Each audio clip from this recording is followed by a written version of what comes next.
պետականորեն քրիստոնեություն սահմանվեց եւ այլն։ Դրանից հետո 405 թվականին տրվեց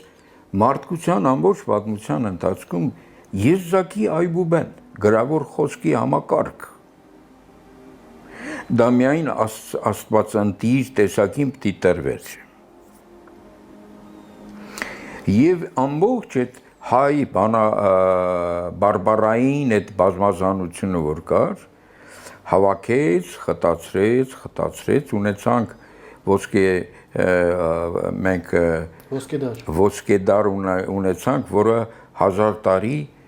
Եվրոպայից կանխավ էր, շուտ էր, հա։ Այդ ոսկեդարով մշակվեց, խտացվեց, բանահավաքվեց ամբողջ արժեքները հայերից եւ միջին հայերենից հետո հայոց լեզվում շրջում կատարվեց, որի մասին մենք անդրադարձել ենք, խոսել ենք այդ մասին,